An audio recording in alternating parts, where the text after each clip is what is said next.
What's good? Welcome back to another edition of Dat Talk Podcast. I go by the name of Bacon. I got my co-host with me.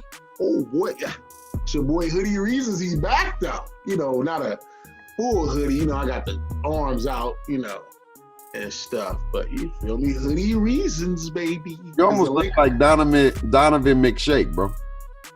With the little D Mitch. D Mitch, Donovan Mitchell. You almost look like him right now, bro. With the hairstyle. You just got glasses. He ain't got glasses. Yeah, I honestly take that as a real compliment, man. One of the homies on Facebook said, "Do you think that the bubble has made the NBA better because we've got to see a lot of players that people normally don't pay attention to, like on a global stage?" And I'm like, "Yeah, man, because I've really become a real Donovan Mitchell fan over this bubble." I've really become There's still some people who don't believe he's the number one guy, though. Yeah, I you got to be dumb. I just think that he's shown that he can do it, and he's going to do it. To me, the comparison that I heard that is nice. He's D Wade with a 3-point jump shot. Yeah, because he's very explosive. I would say a hybrid D Wade because he can get up there, but Flash was crazy in his prime. D Wade in his prime, yeah. Bro, he had a 0 to 1,000. I ain't even gonna lie to you. He'd turn the corner, and you'd be like, "Where'd he go?" Yeah. When you get a nickname, Flash, that lets you know you're on a whole different planet. It was some other people like Derrick Rose. Remember Derrick Rose? Quick first step, boy, that boy, and you'd be like, "Oh, you was just at the point line." Thanks. I think he's a hybrid. Like, I think he has a little bit of D Wade's game when he can attack the basket, but I think he gets D Wade when it comes to shooting. Though he has a little bit more consistent jump shot than D Wade. I think it's because they're around the same height. So playing the 2 guard and then being around the same height, you can see where D Mitch has some of that. I feel like D Wade is more explosive. Right. But D Mitch got a little bit more buddies. Like D Wade had buddies, but D Mitch got real buddies. No, D Mitch got buddies. I'm not knocking that. I'm saying more explosive to the way where he can go 0 to 100 to the basket. You know what I'm saying? But speaking of D Mitch, man, the Utah Jazz was eliminated. Man, what a game it was. I thought they was gonna get blow out because they was down by 20 in the first half, and then Donovan Mitchell put on an amazing third quarter performance to give his team a chance. And that game ended up being closer than it should have been. Denver Nuggets end up pulling out Mike Conley. Is he overpaid or is it just due? Because I feel like if your job is to come and help, make the team better. In my opinion, I feel like sometimes they play better without without Mike Conley on the court, man. I feel like they played better when Mitch was the point guard. That's how I felt. I'm 50-50 on that because you got to think about it, right? When Conley came back, was that game 3? Conley went nuts. He did. He had an amazing performance. I'm not knocking that, but it was on top of the whole team played well because Donovan Mitchell didn't do too crazy like he did the game before that. But then the next game put up 45, 50 points. Yeah. So I think Conley allows for D Mitch to just be in scoring mode. And for him just to be a scorer and then become a facilitator once he gets going. With him at the 1, he still was in that mode of, getting my guys involved. Right. And then once he gets going, then it's like, all right, well, look, I'm not going to pass the ball. So I feel like Conley gives them a stable presence with D Mitch. Okay. So I think that's what helps them overall. Like their biggest loss was Bogdanovich not being there though. No, the Jazz, I wouldn't say they're gonna be a problem, but they would be contenders though. They're gonna be there. They're going to.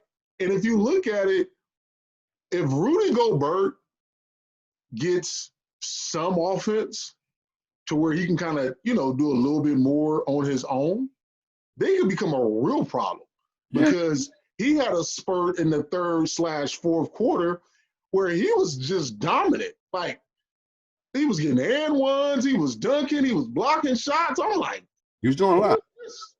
Who's this French guy? You feel me? So, they got some things they need to go figure out. But I forgot. I think Shannon Sharp said it. When you blow a 3-1 lead, the better team won. Yeah. Or you don't deserve to win, put it that way.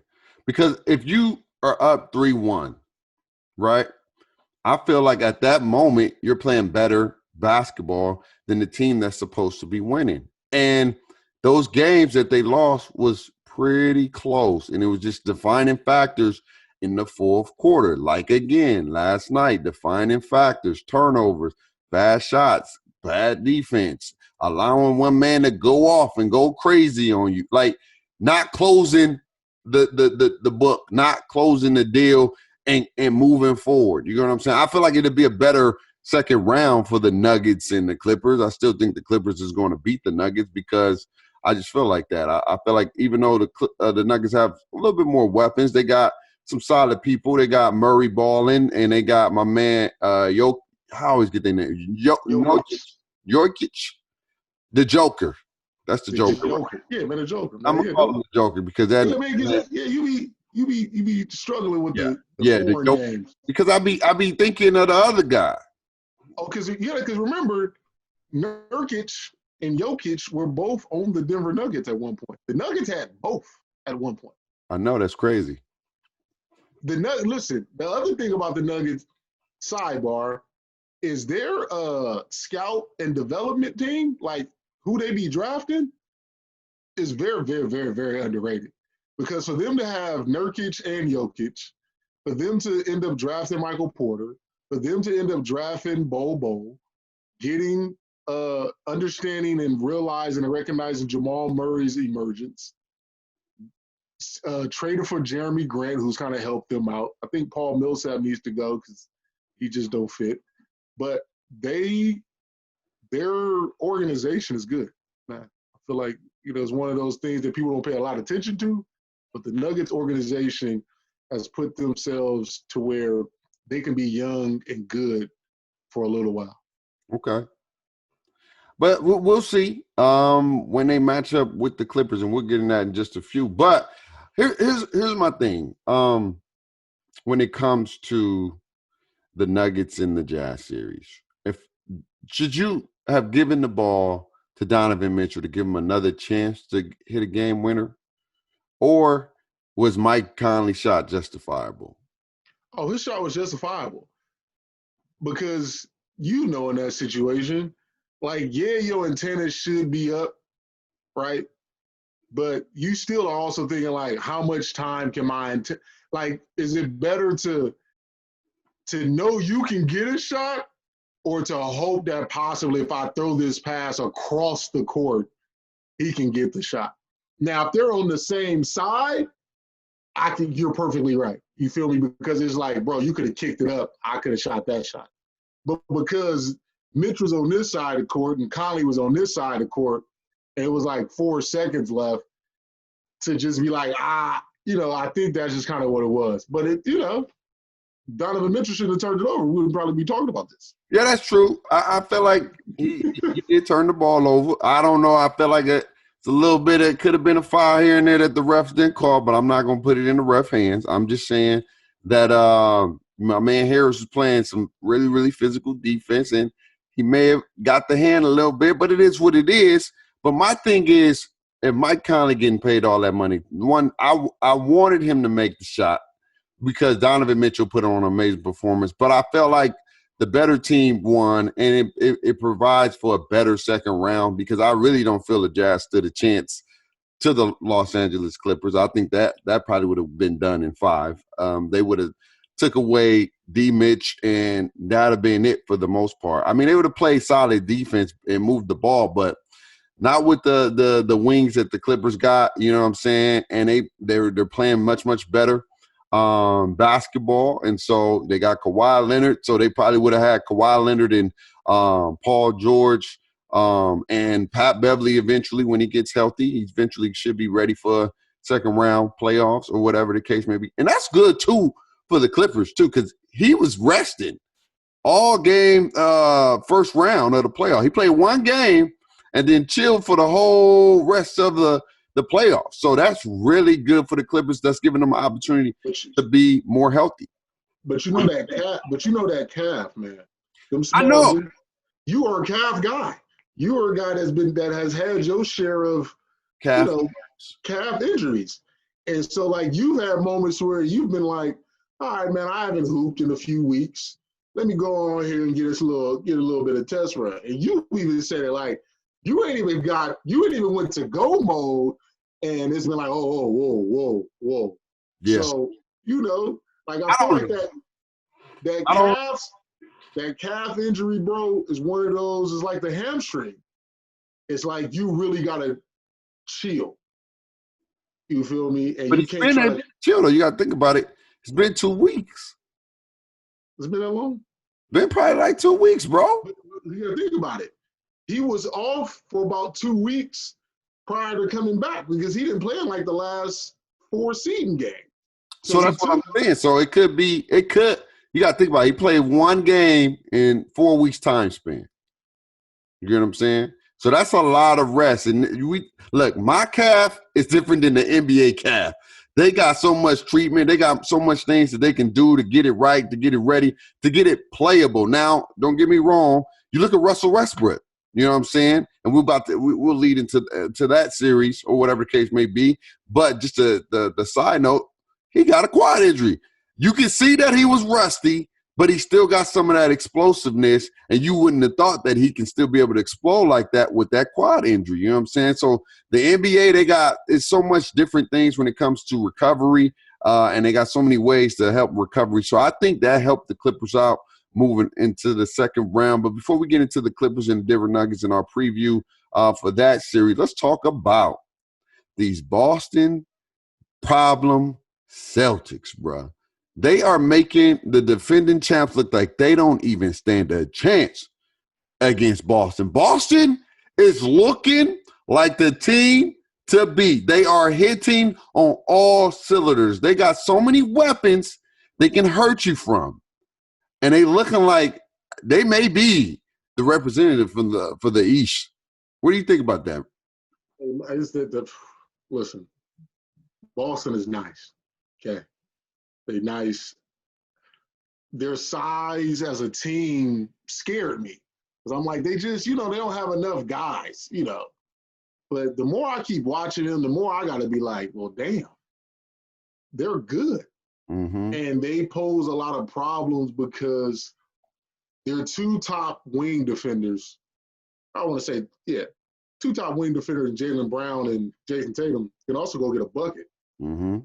So they can lock you up and they'll go get a bucket.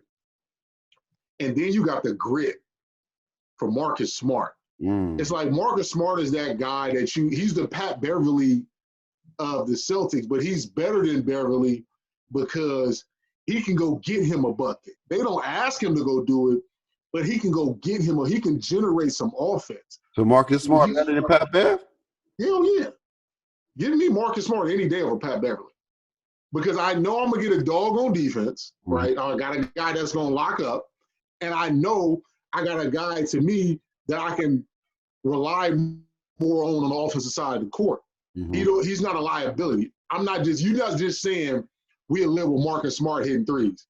Because Marcus Smart has proven over the last few years he's really worked on his three-point shot. And he can shoot the 3 ball at a higher consistent clip than Pat Bev. And then you got Kemba. Oh my goodness. He a New York kid. He lived for this moment. We just didn't get to see it because he was in Charlotte being riding away in his career. Yeah. But Kemba is a bucket. A walking, certified bucket. And when you got them 4, and they possibly may get Gordon Hayward back, even though he's a little bit injury prone lately, Boston's a problem. And right now, Toronto is realizing that it ain't cool out there in Boston. Yeah, it's really not. And from what I've been hearing and what I've been seeing, Boston has beaten Toronto every time they play. And so Boston is a problem, and I'm a little bit nervous for Toronto. I had Toronto going because everybody else picked Boston, so I had to be different or whatever the case may be. But I don't know, man. It's looking like Toronto, bro. If Toronto gets swept in the second round, holy smokes. I mean, game 2 was close, but Boston just found a way to win. They found a way to grit it out and get a W. And could have easily been a tie ball game if Van Vliet hit that 3-point shot. But I just think that Boston has too many weapons. They have too many ways that they can beat you from right now. And they're looking like the best team right now on the East. Besides this team that maybe people gave a chance, maybe didn't give a chance. It was like a 50-50. Then Miami, Jimmy Bucket Heat, who are up 1-0 against the Milwaukee Bucks, man. How do you feel about Jimmy Butler's 40 points performance? It's an admiration, because Jimmy's not a 40-point bucket kind of guy. That's not him. And it's not because I don't think he can do it, but I just feel like he is the kind of guy that just wants to affect the game in just so many ways that scoring is just something that he can just go do, just because. And I just think that he got hot. He cooked Chris Middleton. That's what he was for damn sure doing. But Chris Middleton put up 28. But Jimmy Butler was just cooking. Cooking crazy. Yeah, he was everything. Yeah, he was cooking. He put the team on his back, man. He put the team on his back. I mean, I got 2 Jimmy Butler quotes. A, during the game, he basically said once he got going, he told his team, if I get the ball, I'm not passing. And then B, he didn't invite his family to the bubble because it's business to him. Ooh. And I respect the hell out of that. That's real. I don't want y'all out here because it's business. So that's why you feel me like I know I'm not in the bubble and you talk about like, how it is in the bubble and not having your family and not I just feel like that's a part of that new millennial mindset because when I think about the bubble, I think about the Kobes, the Jordans of the world, right? The right. KGs. Like, all I got to do is who? The Paul Pierce, Chauncey Billups. When I'm thinking about the bubble and I'm thinking about some of our vets that, we appreciate their mindsets. Right. You wouldn't have I'm not saying Paul George's situation is not real because anxiety happens and all that stuff is real. But when I think about the bubble and I'm thinking about those players, put them in that bubble. Ooh. It would be a show. It would be a problem because I don't personally, Kobe's not inviting his wife to the bubble. He's not. I'm good, baby. Y'all stay in LA. I got business down here. And I respect that from Jimmy. I'm good. I don't need no extra distraction. I don't need no fan. There ain't been no damn fan. I don't need no fans. I don't need no distractions. I'm good. Hoop. I just want to hoop. And that's why you see Jimmy Buckets doing what he been doing the whole time in the bubble. You the one said he put out the warrant on TJ Warren. Oh, yeah. Warren ain't nowhere to be found. I believe he got taken into custody. No point intended. You know what I'm saying? Jimmy didn't get that man no bail. No parole. No bail. No nothing. He's in lockdown mode. Not to mess around and joke because we got a lot of stuff going on in the streets with police brutality and all that. But sometimes you gotta laugh a little bit. You do. But what I see with Miami is a team that is gritty, some shooters. They can play defense. Bam Bam can do a little bit of everything when it comes to playing defense. He's like a evolved Draymond Green. He does whatever the team needs him to do. if he needs to get a rebound, if he got to pass the ball, if he got to play defense. Bam Bam is a problem. And right now, Milwaukee, I would say Miami is making it hard for Giannis to get in his positions to be successful. We know Giannis is not the best shooter. We know that. He's really great going downhill. We know that. And they are doing a really good job getting under his skin. When he try to get in the post, they do the flop session. They wait for the right moment. Hey! And they getting those calls. And Giannis, he's strong. That dude is a strong brother. He's strong. And sometimes his strength gets him in trouble real early. And so, I don't know, man. Miami is looking like a problem. They're looking like we're going to see in game 2 tonight. But I just feel like Miami could beat. And I said Miami could win the series in 7. I said that. And I may be sticking with that. I think I'm going to stick with that depending on how I feel about game 2. But I think Miami, man, wow. They may be a representative. This is Mark's finals pick, though. Mark saw something before us, so we got to give a shout-out to our guy, Mark. Shout out to Mark, because he did say Miami's going to the NBA Finals. This is his pick. So, like I said, with me, I wouldn't be shocked if I'm not shocked at what Miami's doing. Right. I just hold Giannis to a standard that you can't lose. Because, you got to think about it. When LeBron had lost in the second round, around his time of quote-unquote being the best player in the game, he was losing to teams that were better than his teams. Right. You feel me? That's just being honest. We just really being honest. And then once he got on a team that was either better than or equal to, you saw him win ships. Right. He lost his share, but he also won his share. Right. The Milwaukee Bucks are quote-unquote the better team than the Heat by record or however you want to flip it. So because you're the better team, your superstar can't allow you to lose. Right. That's kind of how I look at it. So that's why I feel like Giannis said I picked the Bucks just based on the mere fact that I'm the best player in the league, right? Supposedly. We are the better team. Right. I can't lose because it's the same thing that happened with Kobe when they got swept by the Mavs. And that Mavs team won the championship, but Kobe, you were quote-unquote one of the best players in the league. Your team is supposed to be, You got to try to win one game at least. You got to win one game. To me, you got to win the series. Winning one game wasn't good enough to me as a Laker fan. No, I get that. Win the series. But it's still, even not winning a game, not even losing the series, you at least want to get one game. You got to figure out a way to get one. Get one, exactly. And as a Laker fan, I always held Kobe accountable for that. Fact. You feel me? I held him accountable based on that fact. And so with Giannis, you may get one game, but the difference between Kobe and Giannis is about to be the defensive player of the year and the goddamn MVP. Yeah. You got to win the series. Forget a game. You got to win the series. You can't have both of those and then go home in the second round. I don't give a damn if it's in 7. Just me.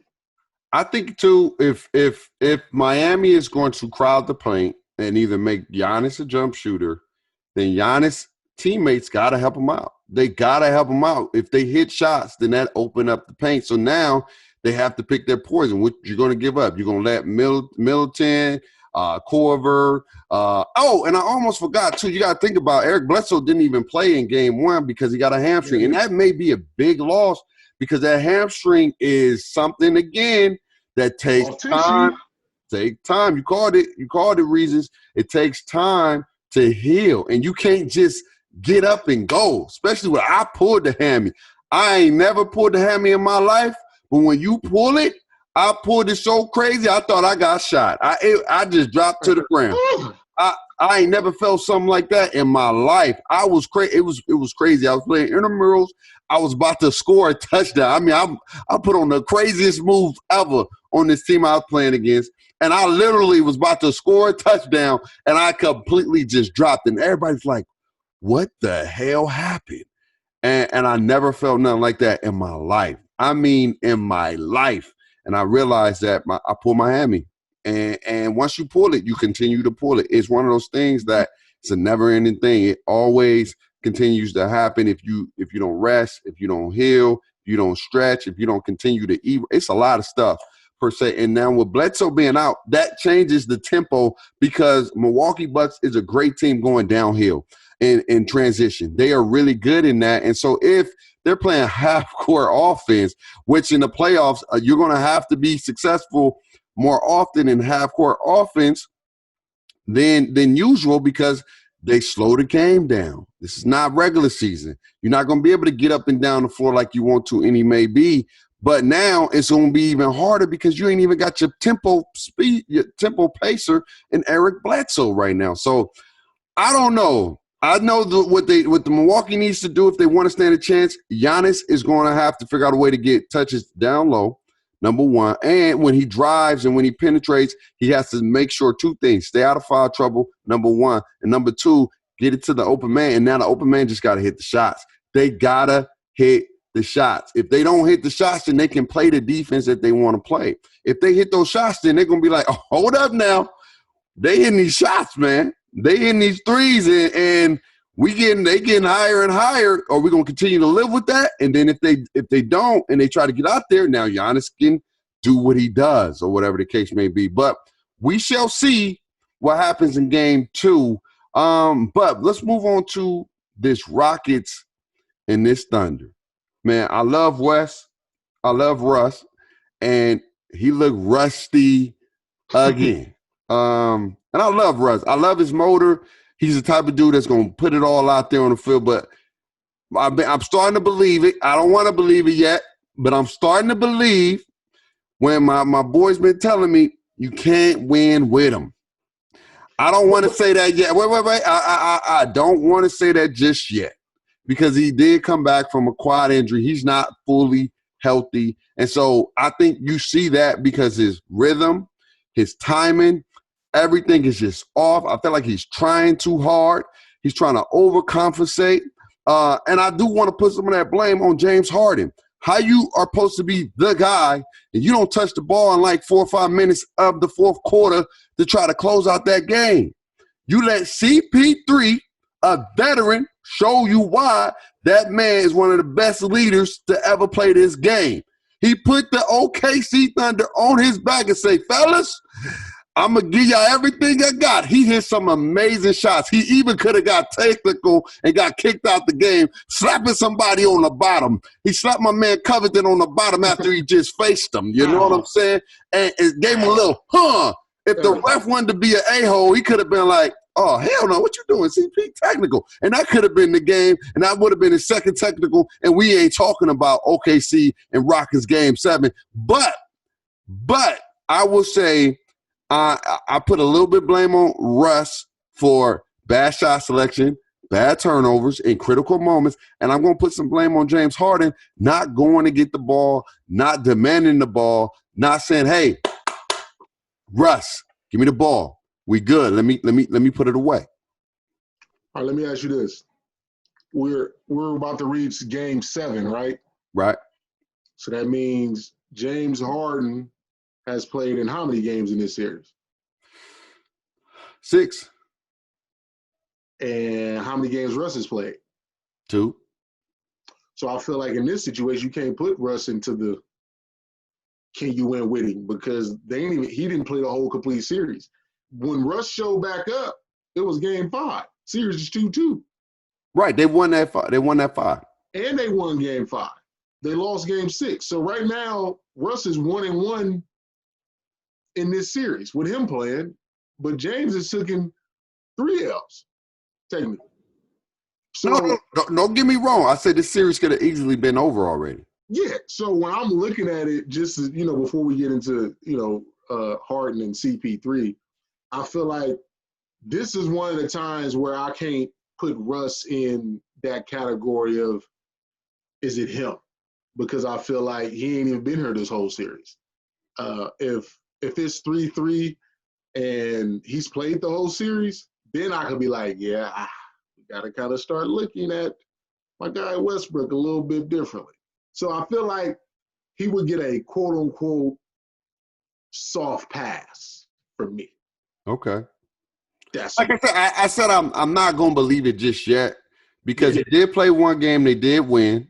He did. He just had a bad. He had a bad game.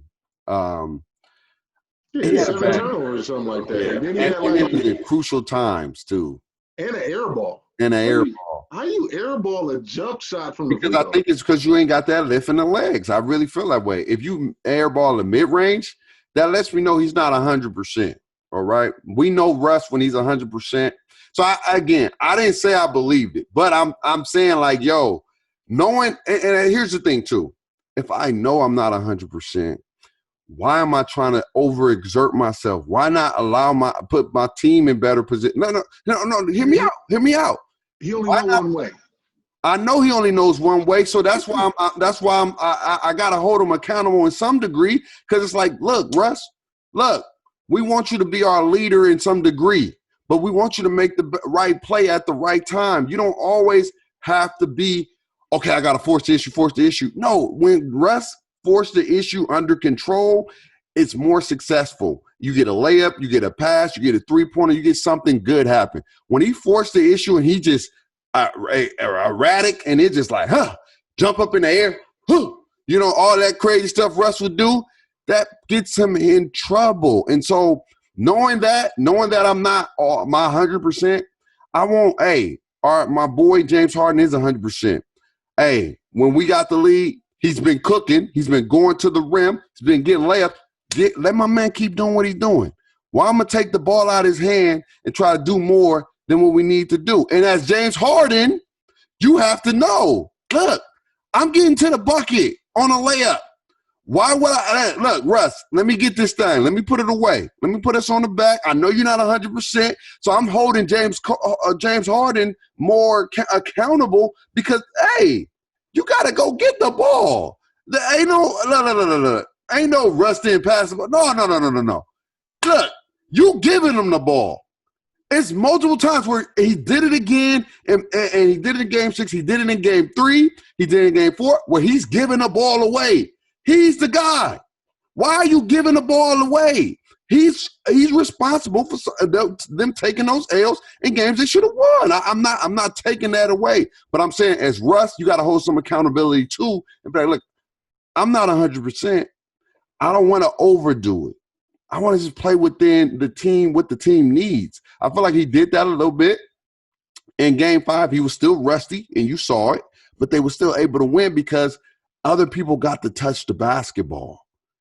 And in game 6, other people didn't really get to touch the basketball.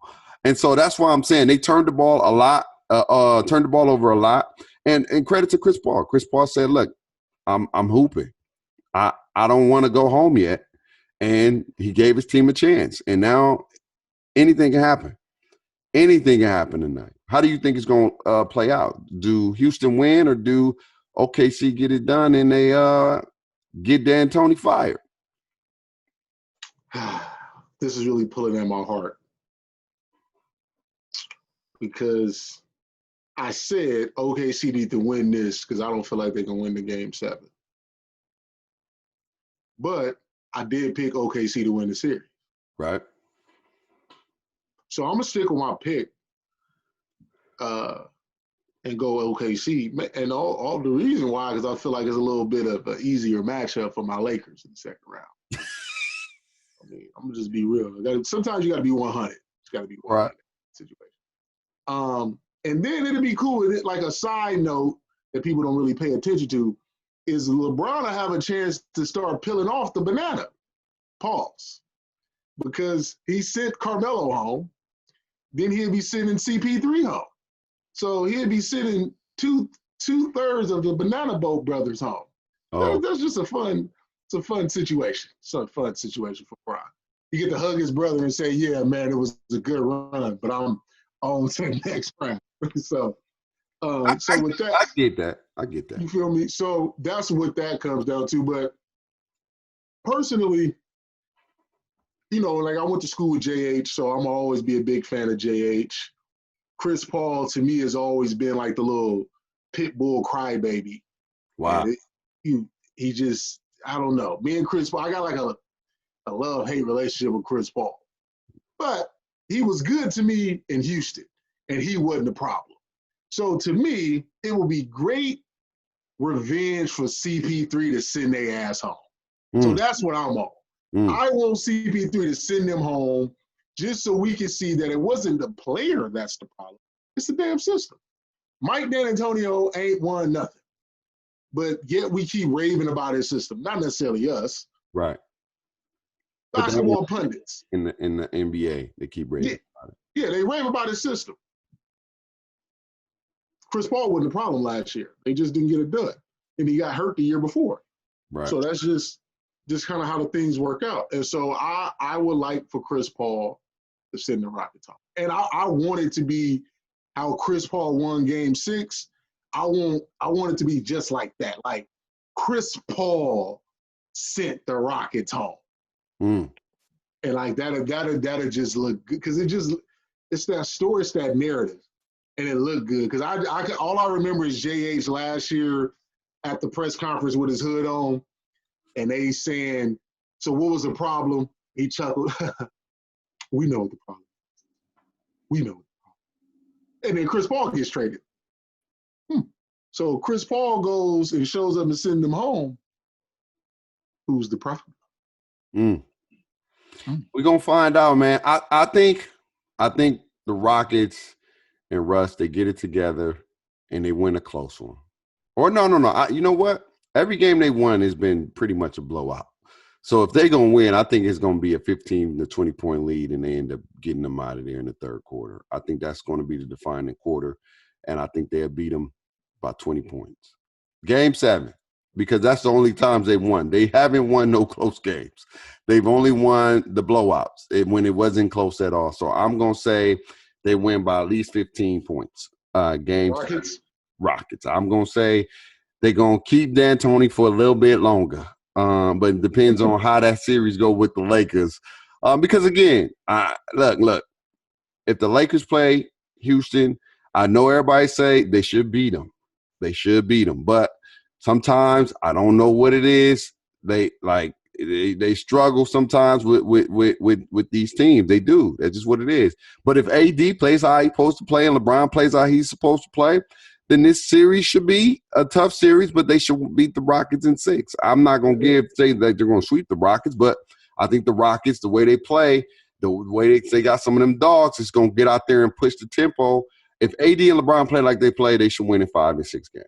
If they don't play, then they can end up either going to 7 or possibly lose, especially if the Rockets get hot. I know this whole system is not the most efficient system, but if they hitting their shots and they hit them at the right time, if you hit it in 4 games, that's all you need.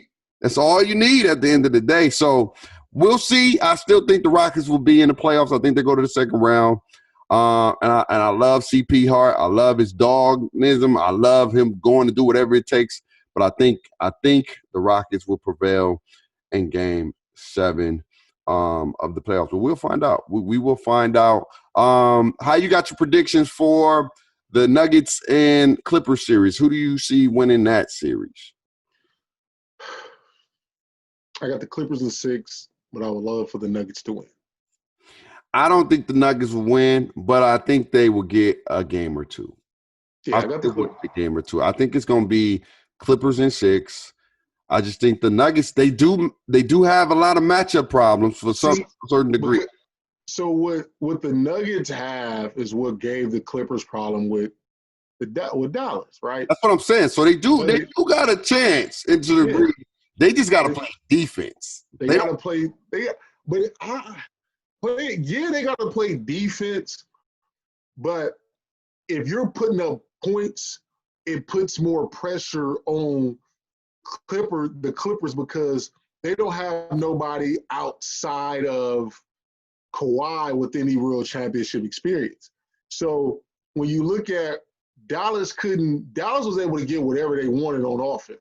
Right. But when the guy was getting open, like they was leaving Keebler open. He couldn't hit nothing. You feel me? That's true. But you had guards like Trey Burke and Luka who was destroying the Clippers, quote unquote, perimeter players. And then Porzingis was supposed to be their inside-outside guy, but Jokic can really go be your inside and give you 30. So Jokic can slow the game down and help them out. So the Nuggets have the pieces. Right, they do. I'm not going. That's why I said they. I think they're gonna get 2 games. I just think that if they can find somebody that can slow Kawhi down, or you just say, look, we're gonna let everybody from the Clippers. Here's my thing. I say you let Kawhi do his thing, and you take away everybody else, and you make sure nobody else score, because one would never beat 5. I don't care what sport you playing. One would never beat 5. And if you can minimize the 5, or the other 4, I should say, and let that one he can go for 40, he can go for 50. But if they're not winning, you get what I'm saying? You gotta be able to hit shots when you're the guy guarding Kawhi. So I believe they're going to start Jeremy Grant, and they're going to put Jeremy Grant on Kawhi. And they're going to put as they start Millsap, then that kind of changes things. Because they'll put Millsap, okay, Monte Morris. I feel like they gotta switch up their starting lineup. They got to start Gary Harris. So they got to go Murray, Harris, Grant, Millsap, Jokic. At some point, you can go small and go just Jokic, Grant, Craig, Harris, Murray, or whatever the case is, because Jeremy Grant is tall enough and got the length to bother Kawhi. But Jeremy Grant has to hit open jumpers when Kawhi comes off help side. You feel me? No, I feel so you have to be able to score. The X factor in all this is Michael Porter Jr. If he can score and play some defense, maybe if you don't play defense, maybe if you come in and try to be the Lou Will for the Denver Nuggets. Yeah, get buckets. Yeah. Like you said, forget offense. Go get buckets. If he can go get buckets and make Paul George have to play real defense, that can take away from some of his offense. Right. You feel me? So, though, like I said, there's little nuances that Denver can exploit with the Clippers and win that series because they got Jokic. And you feel me? If Jokic can handle scoring in the paint over Zubac and Harrell, you can win that game. Yeah. Or games. We'll find out. I still think Clippers win in 6. In 6. But we'll find out. We will find out tomorrow, because they do play tomorrow. And then the Lakers probably going to play on Friday. So that is going to happen. And we'll find out who they're going to play. OKC or they're playing the Houston Rockets. And then we'll definitely find out when next time we hear is Toronto going to still be in the bubble, or they going to be going home, because they play on Thursday. They play Thursday? Thursday and Saturday. And so that next time we meet up, they may not be here any longer. We may be sending them to the South Beach. Yeah. So, and we have to, before we get up out of here, we got to send the Utah Jazz to South Beach. So 1, 2, 3, South Beach. Yeah, man. Shout out to D. Mitchell, man. I feel like he's going to be a great player. In my opinion, I think he can be the one. I think he just needs a little bit more help. I think with Ron Bodovich, or I know I said it wrong, but when he comes back, who is Ron? When he comes back, I think that will help the Utah Jazz out a little bit more, because now you got a consistent scorer who can help D. McShake get some buckets. And they could be a problem. They could definitely be a problem. I think the NBA is going to be solid in the years to come. I think it's going to be solid with some young players, and we got some young players that's going to be coming, even more elite players coming into the league that's going to be doing some amazing things, man. But anything you want to say before we get out of here, Reasons? Yeah, man. Again, I'm not going to move off this point. I need regular common folk to stop trying to force athletes to go do their damn job to try to fight the good fight. I just feel like us as regular common folk, we need to understand that playing sports is their job outside of entertainment. Yes, it's an entertainment peace, and it's all that. Playing sports is their job. That's what they get paid to do. Just like if you worked at the post office, if you was a teacher, all these other jobs in the world, doctor, lawyers, all these, that is their job. And if you are not going to sit there and say, I'm not going to go to work and I'm going to sacrifice a few checks to go stand on the front line and fight the fight, you can't tell these brothers not to do that either. Right. And sisters, because, the WNBA is in also. I look at it like you can do both. You can play and use your platform. Just make sure that you always pushing the message out as much as you can, because, again, we don't talk about what these athletes are doing during the off season because they out of sight, out of mind. Yeah, you can go on Instagram Live, and that's cool, but they out of sight, out of mind. So when they're playing, the platform is a lot larger. The view in public is a lot larger, and that's, to me, where they need to utilize their platform. And, that's to me, that's the best thing to do. And in addition to that, football season's on the horizon, baby. So talk that talk. Gonna be talking about that football and them Las Vegas Raiders. We on the way.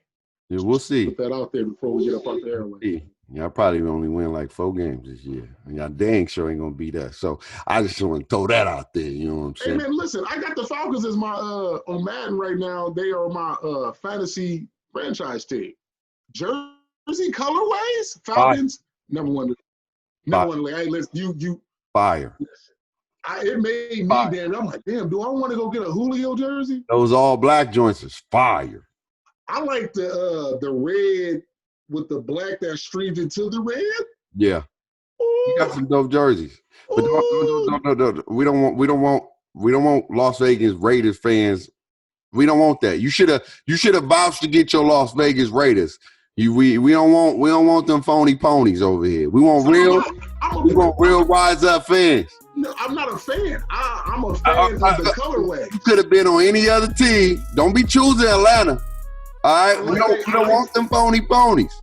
We don't want them. Anyway, man, we're about to get up out of here. Y'all let us know who y'all got winning these rounds and these playoffs, man. We'll see y'all. Make sure y'all comment below, share the video, like the video. We love y'all. Always remember to talk that talk. We see y'all next time. Peace.